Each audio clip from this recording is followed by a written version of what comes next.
அனைவருக்கும் வணக்கம். திருநெல்வேலி சொக்கலிங்கம் என்ற யூடியூப் சேனல் அதிகரிக்கும் 1000க்கும் மேற்பட்ட பேர்களுக்குடான பலங்கள் பதிஞ்சிருக்கிறேன். ஸோ இந்த சேனலை சப்ஸ்கிரைப் பண்ணிட்டு ஹோம் பேஜில் போய் வீடியோஸில் பார்த்து அந்தந்த பேருக்குடையவங்க உங்கள் பேர்களுக்குடான பலங்கள் தெரிஞ்சுக்கோங்க. குறிப்பாக அந்த ரோஸ்லின் என்ற பேருக்கான 50 வகை நைமாலஜி பலங்கள். சரி, இந்த ரோஸ்லிங்கிற பேருடைய குடும்பத்தில் சொந்தக்காரங்களே நட்பு வட்டாரத்தில் இருந்தாங்கன்னா அவங்களுக்கு வீடியோ லிங்க் தயவு செஞ்சு ஷேர் பண்ணுங்க. நிறைய நண்பர்கள் ஜோதித்தி மேல் பற்றுக்கொண்டு நிறைய இடங்கள்ல ஜோதிடம் படிச்சுமே ஒரு ஜாதகத்தை கையில் கொடுத்தா பலன் சொல்ல திணறக்கூடிய ஜோதிட நண்பர்களுக்கும் ஏற்கனவே ஜோதி தொழிலா பார்த்துக்கிட்டு இருக்கிற ஜோதிட நண்பர்களுக்கும் ஜோதிட பரிகார புத்தகங்கள் மக்கள் மத்தியில் நீங்க தைரியமும் துல்லியமும் பலன் சொல்ல உதவும். ஜோதிட பரிகார புத்தகங்கள் லிஸ்ட் பிறப்புறாங்க. ஸ்கிரீன் ஸ்க்ரோல் ஆகக்கூடிய டெலிகிராம் நம்பருக்கு மெசேஜ் பண்ணீங்க அப்படின்னா என்னுடைய புத்தகங்களுடைய லிஸ்டோட விளக்கங்கள் இந்த அரையும் பார்த்துட்டு தேவையான புத்தகங்கள் வாங்கிக்கிடலாம். அஸ்ட்ராலஜிக்கல் கன்சல்டேஷன், ஜாதகம் பார்க்க, ஜாதகம் எழுத, பிறந்த குழந்தைகள் கரிச பேர் சூட்ட, திருமண பொருத்தம் துல்லியமாக பார்க்க, குலதெய்வம் அறியாதவங்க குலதெய்வம் அறிய, அஸ்ட்ரோ நியூமராலஜி, அஸ்ட்ரோ நேமாலஜி, ஜாதகமே இல்லாதவங்களுக்கும் பலன் சொல்ல போன்ற அஸ்ட்ராலஜிக்கல் கன்சல்டேஷனுக்கு தாராளமாக நீங்க அணுகலாம். குறைந்த குருதட்சணையில் தரமான ஆலோசனைகள் வழங்கப்படும். நேரில் வரணுங்கிற அவசியம் கிடையாதுங்க, போன்லேயே பலன் சொல்லிடுவேன். சரிங்க, இன்னைக்கு பதிவுக்குள்ள போவோம். ரோஸ்லின் என்ற பேருக்கான 50 வகை நேமாலஜி பலன்களை பார்ப்போம். ஃபர்ஸ்ட் பாயிண்ட், ஆன்மீக நாட்டம் உங்கள்கிட்ட அதிகமா இருக்கும். ரெண்டாவது பாயிண்ட், படிக்கிற காலத்துல படிப்புல தடையை சந்திச்சிருப்பீங்க.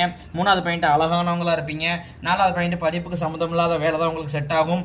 அஞ்சாவது பாயிண்ட், வாலிப வயசுல ஒருதலை காதலால காதல் ஃபெயிலியர் ஆகக்கூடிய அமைப்புகள் உண்டு. ஆறாவது பாயிண்ட், உங்க வீட்டுக்கு முன்னாடி இபி போஸ்டோ டெலிஃபோன் போஸ்டோ இருக்கும். கண்டிப்பா அதோட வைப்ரேஷன் வீட்டுக்கு ஆகாது. சொந்தமான டீடைல்ஸ்க்கு வாட்ஸ்அப்ல தொடர்பு கொள்ளுங்க. ஏழாவது பாயிண்ட், அப்பா அல்லது தாத்தாவுக்கு 2 தான் இருக்குங்க. எட்டாவது பாயிண்ட், அப்பா பிடிவாதக்காரரா இருப்பாரு. ஒன்பதாவது பாயிண்ட், அப்பாவுக்கு ஃபைனான்சியல் பிரச்சனை இருந்துகிட்டே இருக்கும். 10வது பாயிண்ட், அப்பா கூட பிறந்தவங்க ஒருத்தங்க பிரம்மச்சரியாவோ அல்லது மனநல பாதிக்கப்பட்டோ இருப்பாங்க. 11வது பாயிண்ட், மனசு நிம்மதியே உங்களுக்கு எப்போதும் இருக்காதுங்க. 12வது பாயிண்ட், நைட்டை சரியா தூக்கம் வராதுங்க. ஆனா பகல அப்படியே கண்ண சொக்கம் தூக்கம் வரும். 13வது பாயிண்ட், எவ்வளவு பணம் சம்பாதிச்சாலும் சேமிப்புங்கிறது இருக்காதுங்க. 14வது பாயிண்ட், ஃபைனான்சியல் தட்டுப்பாடு இருந்துகிட்டே இருக்கும். 15வது பாயிண்ட், பூர்வ சொத்துக்கள் அழிஞ்சிருக்கும். 16வது பாயிண்ட், சகோதர பகை உண்டு. கூட பிறந்தவங்களால கருத்து வேறுபாடுகள் உண்டு. 17வது பாயிண்ட், அம்மாவுக்கு மன வாழ்க்கையில திருப்தி இருக்காது. 18வது பாயிண்ட், முன்னேற்ற தடைகள் நிறைய உங்களுக்கு வரும். 19வது பாயிண்ட், சொந்த தொழில் நீங்க செய்யக்கூடாதுங்க, மீறி செஞ்ச நஷ்டமாயிரும். 20வது பாயிண்ட், கடன் பிரச்சனை உண்டு.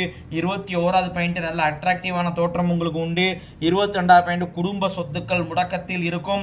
23வது பாயிண்ட், அம்மாவால தடைகள் தலை குனிவுகளை சந்திப்பீங்க. 24வது பாயிண்ட், சுகவாசியா இருப்பீங்க. 25வது பாயிண்ட், உங்க சுகத்துக்கு தான் ஃபர்ஸ்ட் ப்ரிஃபரன்ஸ் கொடுப்பீங்க. 26வது பாயிண்ட், சொந்த ஊர்லயே அல்லது பழகின ஊர்லயே தான் வாழ ஆசைப்படுவீங்க. 27வது பாயிண்ட், தந்திரசாலியா இருப்பீங்க. 28வது பாயிண்ட், எதை யோசிச்சு தான் முடிவெடுப்பீங்க, உடனே முடிவு எடுத்துட மாட்டீங்க. 29வது பாயிண்ட், எந்த ஒரு விஷயத்துல இதை செய்யலாமா அதை செய்யலாமான்னு சரியா முடிவெடுத்தாலும் மனக்குழப்பம், அன்ஸ்டேபிள் மைண்ட் இருக்கும். 30வது பாயிண்ட், திருமணம் தாமதமாகும். 31வது பாயிண்ட், திருமணம் சீக்கிரம் முடிச்சாலும் திருமண வாழ்க்கையில திருப்தி இருக்காது. 32வது பாயிண்ட், கணவரால் மன கஷ்டம் உண்டு. 33வது பாயிண்ட், கணவர் வழி உறவினுடன் நல்ல பேரே உங்களால் எடுக்க முடியாது. 38வது பாயிண்ட், 34வது பாயிண்ட், அழகான கணவர் அமைவார். 35வது பாயிண்ட், கணவர் கண்டிஷன் போடுவாரு. 36வது பாயிண்ட், வயசு வித்தியாசம் உள்ள கணவர் அமைவார். 37வது பாயிண்ட், பழகினவங்களே உங்களுக்கு எதிரியாயிருவாங்க. 38வது பாயிண்ட், கோர்ட்டு கேஸ் எல்லாம் உங்களுக்கே வெற்றியை கொடுக்கும். 39வது பாயிண்ட், அம்மா மேல அதிகமான பாசமும் அதிகமான அக்கறையும் வச்சிருப்பீங்க. 40வது பாயிண்ட், அப்பா வைராகிய குணம் உடையவரா இருப்பாரு. 41வது பாயிண்ட், அப்பா வழியில ரத்தம் கக்கி இறந்தவங்க உண்டு. அவங்க நினைச்சு அவங்களுக்கு உள்ளாண்ட சாந்திகள்லாம் சரியா செய்யல. 42வது பாயிண்ட், அலைச்சல் விரும்பியா இருப்பீங்க. 43வது பாயிண்ட், நீங்க வேலை பார்த்தாலும் சரி தொழில் செஞ்சாலும் சரி அதுல அகலக்கால் வைக்க கூடாதுங்க. 44வது பாயிண்ட், கால் சம்பந்தமான பிரச்சனை, காலில் நீர்க்கட்டி பிரச்சனை, அந்த மாதிரி கால் சம்பந்தமான உபாதைகளை சந்திப்பீங்க, ரொம்ப கவனமா இருக்கணும். 45வது பாயிண்ட், ஆண் குழந்தை நினைச்ச ஒரு மனக்கவலை உண்டு.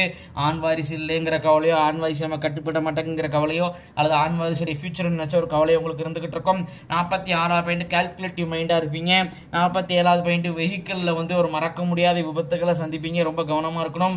48வது பாயிண்ட், ஜோதிடம் ஆன்மீகத்துல ஆர்வம் ஈடுபாடு அதிகமாக இருக்கும். 49வது பாயிண்ட், செய்வன பிரச்சனை இருக்குங்க உங்க குடும்பத்துல, அது உங்க பேரே சொல்லுது. சரி சார், இந்த காலத்துல நான் எப்படி நம்புறதுன்னு கேக்குறீங்களா? அதுக்கு உண்டான சிம்டம்ஸ் சொல்லி தான் நிரூபிச்சு காட்ட முடியும். கால் சம்பந்தமான பிரச்சனை அடிக்கடி உங்க குடும்பத்துல உங்க பெரியவர்களுக்கு இருக்கும், உங்களுக்கு கண்டிப்பா இருக்கும். கால் சம்பந்தமான உபாதை, அடிக்கடி கால் வலி, கால் உளைச்சல் இருக்கும். கொஞ்சம் தூரம் நடந்து போனாலே கால் உளைச்சல் வந்துடும். நைட்ல லேட்டா தூங்குவீங்க. அப்படியே லேட்டா தூங்கினாலும் திருப்தியான தூக்கம் இருக்காது. இடையில முழிப்பீங்க. எவ்வளவு பணம் சம்பாதிச்சாலும் சேமிப்புங்கிறது இருக்காதுங்க. திறமைக்கேற்ற முன்னேற்றம் இருக்காது. கண்டிப்பாக அந்த செவனைக்கு நிவர்த்தி செய்யணும். உங்களுக்கு நம்பிக்கையானவங்க யாரா இருந்தாங்கன்னா தாராளமாக அவங்களை வச்சு பண்ணிக்கோங்க. அல்லது என் மேல நம்பிக்கை இருந்துச்சுன்னா வாட்ஸ்அப்பை தொடர்பு கொள்ளுங்க. செய்வனைக்கு உண்டான பரிகாரத்தை உங்களுக்கு செஞ்சு கொடுத்து 3 மாசத்துல அனுபவ ரீதியா நீங்க மாற்றத்தை முன்னேறுவீங்க. கட்டாயம் இந்த சேவனைக்கு செய்யணும். அப்பனா தான் உங்க குடும்பத்துல ஒரு வளர்ச்சி, முன்னேற்றம், திருப்திகரம் இருக்கும்.